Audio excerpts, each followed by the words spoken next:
How do I stop someone like you?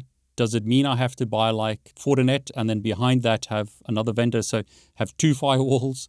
What do I do? We can still identify you without using your IP address. This is called browser fingerprinting. So this is a DOS attack against it. So then your people can't connect to the VPN. If something's for free, if a service is for free, you are not the customer, right? You are the product, right? They are connecting your IP address, all right, to your identity. Be wise about your choices and don't be fooled by the advertisements that appear on the safety of VPNs. This video is sponsored by OTW. No, I'm just kidding. This video is not sponsored by anyone.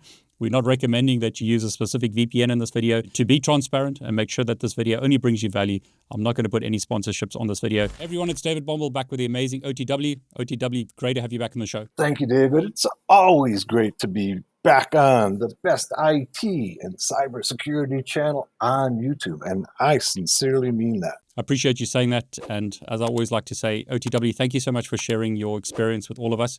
It's great to talk to a real hacker who's, and then we can't say everything that you get up to and you won't share it, but you teach people how to hack. You teach government organizations how to protect themselves and companies from hackers that, you know, might get up to all kinds of things that they shouldn't with your skills.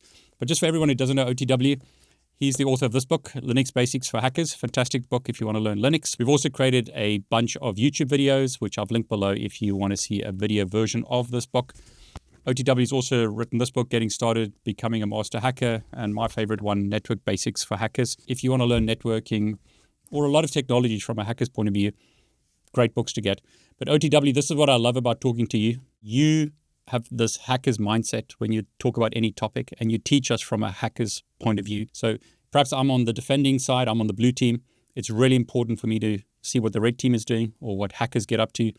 And I believe you've got a really important topic to talk about today with regards to something that people use a lot, and there's a lot of misconceptions about it. VPNs. Are VPNs going to protect us from people like you? No, they're not. Nor are they going to protect you from the intelligence agencies and the cyber criminals and anybody else who wants your information. One of the misconceptions that we see perpetuated throughout the cybersecurity community is that VPNs are going to make you safe. And now there's at least 2 types of VPNs. There's a corporate VPN and a consumer VPN. So let's separate those, right? And the truth of the matter is neither one of them will do what they're supposed to do. And the most important thing that I want to convey to the public is that your trust in the VPNs is misplaced. So you need to be careful whether using a consumer VPN or corporate VPN. Now, one of the things that we have seen in 2024 is an incredible number of vulnerabilities found against the VPNs, right? And probably the worst of these is from Fortinet. Has just been terrible with their security. Firewalls and their VPNs are really attacks that even a script kiddie could do. A script kiddie is basically somebody who doesn't have a whole lot of skills as a hacker. Now, you and I had talked about the hack against the Viasat satellite system, and that was basically an attack against the fortinet, once again, the fortinet VPN in Italy that was protecting the control panel for the satellite system. So Russia hacked the fortinet VPN using a directory traversal. Right, a simple directory traversal into that VPN. In the directory traversal, they found a plain text, okay, not encrypted, a plain text username and password. So then they were able to log in those and took control of the control panel for the satellite system. But that would be bad enough. But if you can look at my screen right here, let's look at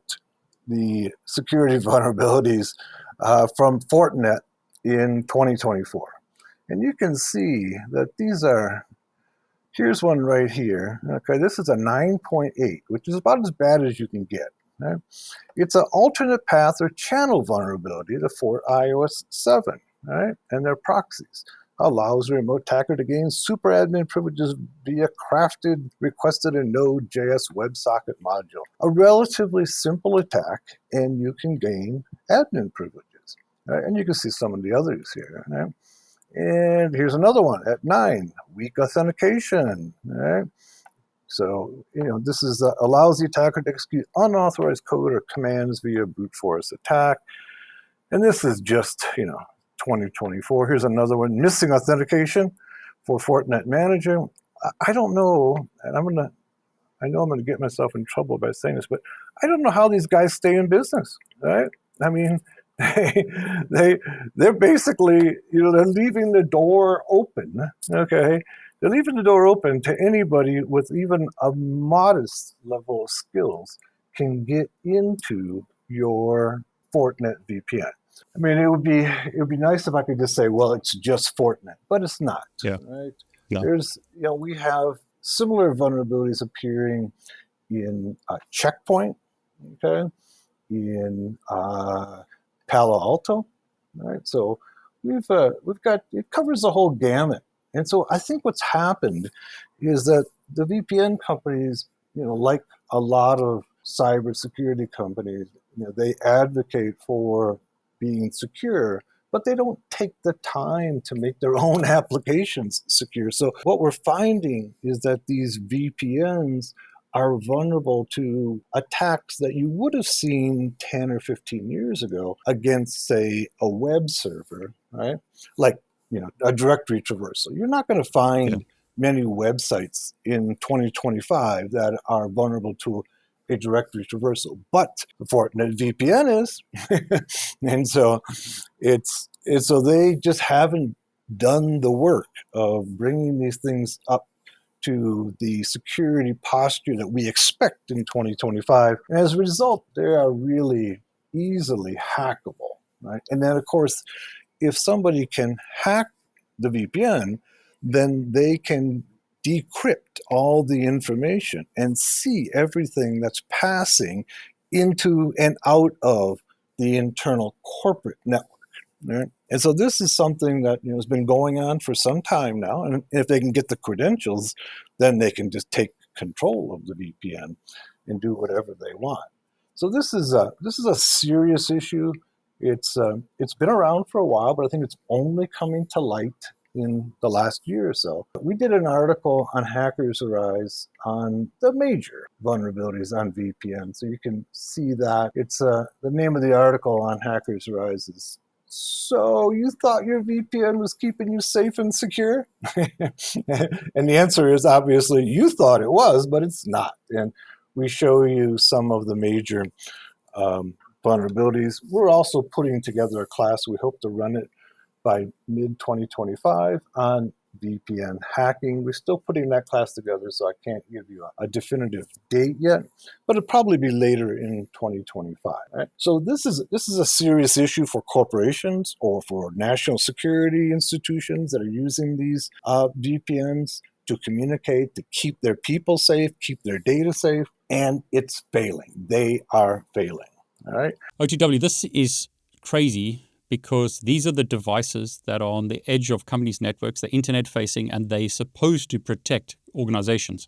But I mean, this is terrible. Oh, it's terrible. I mean, it's one of the things that we're seeing. One of the most important vulnerabilities that we have seen in 2024 now in 2025 is seeing these VPNs being hacked, because this is what's supposed to be keeping your people, okay, and your data safe from the corporate side. So these are internet facing, as you said. It allows people to be able to remotely, and how many people now are working remotely over VPNs? There's millions of people now who are. Since COVID, right? Took off big time. Ever since COVID, we have millions of people working remotely, and they're using these VPNs, and these VPNs are not keeping the data safe, unfortunately. So if you are using one of these VPNs, of course, the first thing you want to do is make sure they're patched, right? But as you can see from this list on the Fortinet side, you'd be patching like every month. every month. Here's one. This one's actually from. It was published in. This one's 2025, just a few days ago. It was published. An allocation of resource without limits or throttling. In Fort iOS, unauthenticated remote user consume all. So this is going to be basically a DOS attack. Consume all system memory via multiple large file uploads. Right.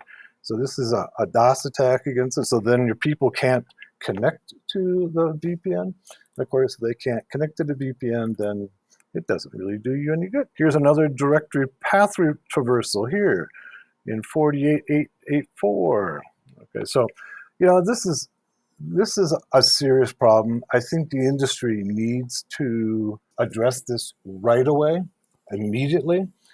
If you are using one of these devices, you need to put pressure on your manufacturer to make sure that they're safe, because right now I would say they're not safe. Yeah, I mean, it's firewalls and VPN devices. I mean, those are so critical to enterprise networks. Exactly. And everybody's using them. Yeah, exactly. Supposed to protect you. And so I encourage people to either put pressure on the manufacturer, that's one thing, okay, and hold them responsible for these types of vulnerabilities. Of course, in the meantime, what you have to do is you need to pay attention to these vulnerabilities and be patching them whenever they come out with a new patch. But what we've been seeing is that they'll go ahead and patch the vulnerability, and then there'll be vulnerabilities in the patch. Yeah. Yep. And so it's something that's very concerning about the cybersecurity of basically the world, right? But who's using these flawed VPNs, right? So that's one issue. Sorry, I wanted to ask you. Okay, so you're a hacker, so you could get into corporate networks because of these CVEs and all these vulnerabilities and issues. How do I stop someone like you? Does it mean I have to buy like Fortinet and then behind that have another vendor? So have two firewalls? What do I do? Well, that gets pretty complicated, right? But Yeah. One of the things the important point that you're bringing up is the idea of defense in depth, right? And that's a key element to any firms or any organizations in cybersecurity defense. A lot of people would prefer to put all of their resources into a single device, right? My unified threat management, my single device that does everything. Single pane of glass, yeah. Yeah, then you have a single point of failure, right? And so one of the things that you want to do is to be able to put in different manufacturers at different levels within your defenses. So that if you're putting in a Fortinet firewall on the exterior and then a Fortinet firewall on the interior of your network, right? Well, if I can hack into the exterior one, I can hack into the interior one as well, right? Yeah. So, and I certainly would argue against using any Fortinet device right now. It's your favorite firewall, right? Because it's the one that you perhaps say is the easiest to hack, yeah. It's my favorite firewall, my favorite VPN, because they're so full of holes, right? They're so full of vulnerabilities. And so it makes it almost laughably easy to get into these corporations. So for those people who are running them, if you aren't concerned about your security of your data and your people, keep running these VPNs, right? Otherwise, you need to look at some alternatives, and defense in depth is one of the things that you can implement. That's a relatively simple, maybe expensive, but simple. And then trying to run multiple VPNs gets pretty complex, and I would not recommend that. But you can put in multiple layers of defense and maybe just donate these VPNs to one of the cybersecurity schools in your neighborhood who could use them for practice on hacking. Right?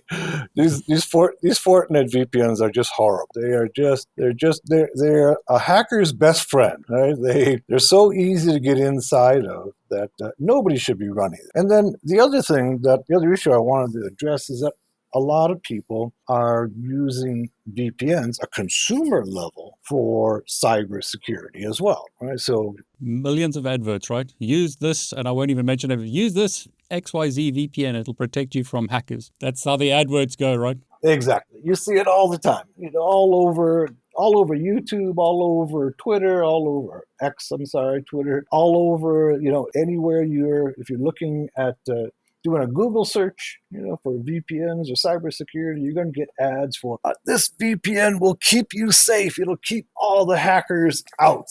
Right? Well, let's talk about what those consumer level VPNs. Right? What they do is that they basically will create a tunnel, okay, an encrypted tunnel between your system and the VPN. And then they will use the IP address that has been assigned it at the VPN level. So yes, you're safe, okay, between your client and the VPN. And yes, okay, so you have that encrypted tunnel there. And yes, your IP address, okay, is not going to be revealed. But it's important to note that we can still identify you without using your IP address. There are over 50, okay? There's over 50 variables inside of your browser that can be used to identify you. This is called browser fingerprinting. All of the intelligence agencies use it. If you've ever used like Google Analytics, on your own website, you've noticed that you can get a lot of information about your users. That includes their education level, their age, what operating system, what version of the operating system, what browser. So there's over 50 elements, okay, in browser fingerprinting. And this can reveal your identity, as well as, of course, the cookies are an easy identifier. People who are concerned about anonymity will oftentimes turn their cookies off. But even with the cookies turned off, there's browser fingerprinting. If you don't turn off cookies, then you're just giving away your identity to whoever wants to find your identity, right? And so the VPN is giving people a false sense of security. That's probably the most important thing I want to convey. And you probably know, and maybe this is happening to you, that you have, even though you're using a VPN, you still got hacked, right? and that happens to a lot of people. Like, how can I get hacked? I have a VPN because the VPN is not protecting you from getting hacked, right? And it's probably giving you less protection than you think it's giving you. That's the most important message I want to convey is that it's hiding your IP, right? But that's not hiding your identity. It's hiding your IP from your ISP. Okay, that's a good thing, right? If your ISP, if you don't trust your ISP and your ISP is selling your data, then that's an important thing. Once you leave the VPN and you start navigating the internet, anybody who has a modicum of sophistication can still identify you by the fingerprint of your browser. That's important. I'm glad you're highlighting that because there's so much downright misinformation, for lack of a better word, about VPNs out there. And the massive industry selling these to people. So when would a VPN be useful for a consumer? Netflix, right, is the one that comes to mind. Sorry, go on. Right. So if you're, for instance, if you're in China, right, you might want to, or for that matter, maybe Russia or any country, Iran, North Korea, anybody who censors their internet, right, then that's going to allow you to be able to get information from outside because they're going to be blocking resources by IP address. So you connect to, say, a VPN in Spain, and then you look like you're coming from Spain. Right? If you're coming from a Chinese IP address, you're going to be blocked to many resources. And of course, there's the more simple and less dangerous practice of simply trying to evade the streaming services and others who will block you by IP address. So like Netflix, okay, or HBO, they will only allow IP addresses from certain countries to be able to access their movies and shows and what have you. But what I have found also is that a lot of the more sophisticated services like Netflix, what they do now, and you guys can share your experiences, is that they are keeping track of the IP addresses that the VPNs assign. Yeah. And they will simply block any IP address that has been assigned to whatever the VPN service is. All they do is collect that data, okay, and put it on a blacklist, those IPs, and they say, if you're using that VPN, you cannot access our service. And probably many of you out there have run into this, maybe on Netflix, but maybe in other places as well, where that happens. they'll say, you're on a VPN, you cannot access our services. So I've read a bunch of banking websites just to see what banks recommend. And a lot of them, JP Morgan as an example, will recommend using a VPN when you use a public Wi-Fi network. So just to take you on a bit of a tangent, would you recommend people go on a public Wi-Fi network like at an airport or something? And if they did, would you recommend using a VPN in that example? Well, okay, so let's talk about Wi-Fi in terms of cybersecurity vulnerabilities. Yeah. When you are connecting to in any Wi-Fi, right, the data is traversing the air, okay, and anybody can pick that up, right? So it's, even though you may be encrypted, it still allows anybody to be able to pull that data down, right? That's a pretty simple thing for a hacker to do. That's not rocket science. You just simply pull all the data out of the air and put it into a file, and then try to work on decrypting it or trying to find the credentials in it. So I would say don't ever use a airport Wi-Fi with anything that has confidential information in it, right? If it's in a coffee shop or airport, don't be doing your banking there, right? That's just, you're making it too easy for the attackers. Don't do confidential stuff, but if you have to, let's say there's no 5G signal, you have to do something, like check your email or something important, then you would use a VPN if you had no other choice. Is that kind of like better than not using a VPN? What's your take on that? I would say that yes, if you actually really had to check your email and it was confidential information there, using a VPN would be preferable. So I guess we're talking about an unauthenticated AP in an airport where there is no password, then yes, absolutely, because then at least it'll begin to, once you authenticate, it'll begin to encrypt your data. But it's still traversing the air where anybody can sniff it. So yeah, and like man-in-the-middle attacks and all kinds of things, right? Exactly. You're the man in the middle is everybody in the airport, right? Anybody who has some simple skills can be able to sniff that traffic, and then once they sniff the traffic, it's not trivial to be able to decrypt the information, but it can be done. Right?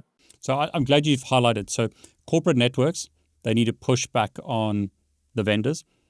If in the meantime, perhaps not use your favorite firewall or VPN vendor, Fortinet, but perhaps use another vendor, and perhaps mix vendors. So have like multiple firewalls or multiple, like you said, defense in depth, mix and match your vendors.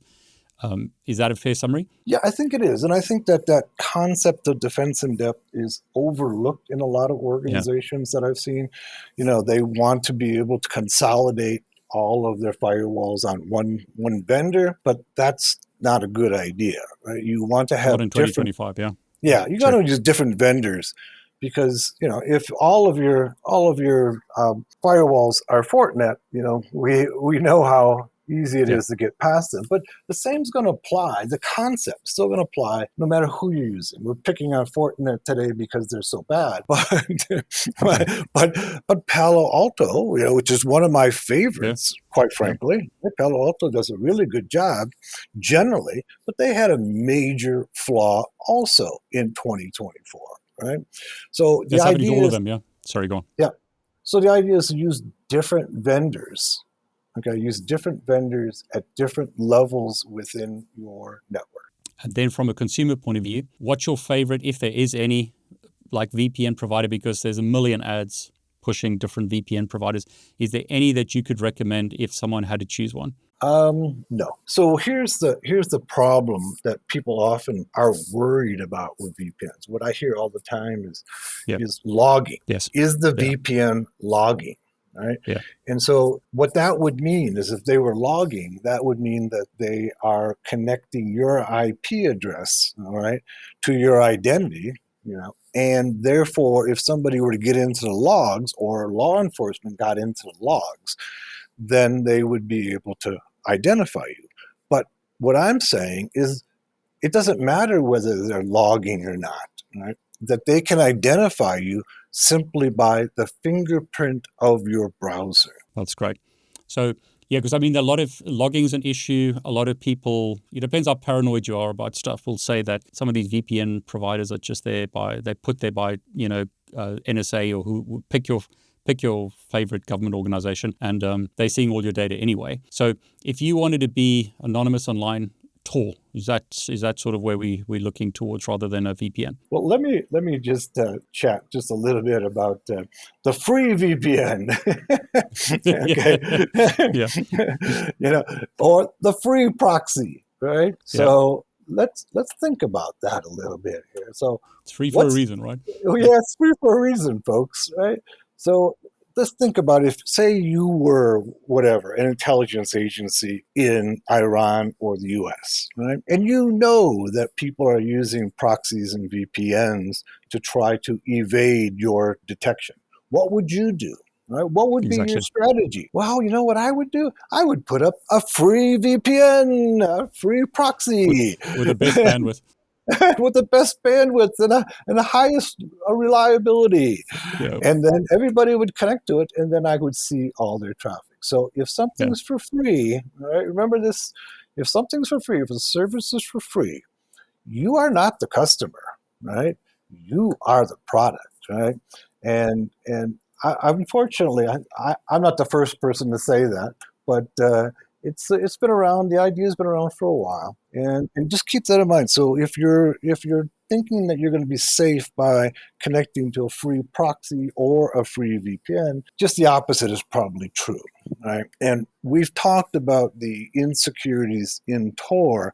Yes, there is insecurities in Tor, but in my estimation, that Tor is safer than a VPN, right? Tor is safer. It can be hacked by the intelligence agencies, but it's not easy to do, right? Being able to simply identify you by your browser fingerprint is pretty simple to do.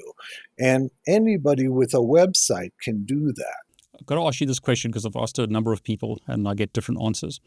Would you use Tor over a VPN, or would you not recommend doing that? Well, Tor is slow in most places in the world. Okay, that's why people don't use it a lot. Is simply because it's really slow, unless you're in Washington D.C., and then it's really really fast because the intelligence agencies keep their own Tor nodes in D.C. and around the world for that matter. But yeah, I think in my estimation that Tor is safer than a VPN. Right, and it's free. So just to clarify, would you use Tor plus a VPN at the same time? So like set up a VPN and then run Tor, or would you just run Tor without the VPN? I would just run Tor without the VPN. That's great. I feel for the most part, unless you're involved in terrorism, right, then you're going to be pretty safe on Tor. Or, the other place, you got to think about the amount of resources that an intelligence agency or law enforcement is going to invest in trying to identify. If you're buying, a small bit of cannabis on the dark web, nobody's going to spend a lot of resources trying to catch you, right? Not legal advice, though, but I know what you mean. Yeah. Okay, that's not legal advice. I'm just saying, but if you're selling millions of dollars of illegal drugs across the dark web using Tor, of course, then you've created a financial incentive for law enforcement intelligence to be able to de-anonymize you, and they can do that, right?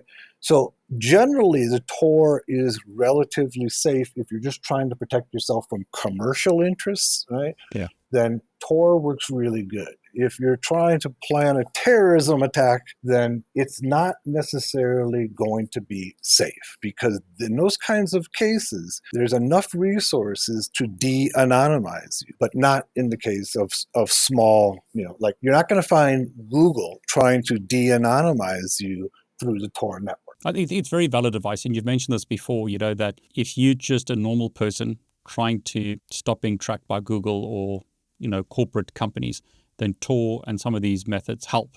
But like you said, if you against the government, if the NSA is after you, it's a losing battle. Yeah, if the NSA is after you, then if you've created a reason for them to be hunting you, it's going to be pretty tough to remain safe. Now, there are things that can be done, and that may be another video at another time. But just relying upon a VPN or just relying upon Tor to keep you anonymous is probably foolish. Let's put it that way. I think that's a great way to end the conversation, Occupy the Web, unless you've got something else to say.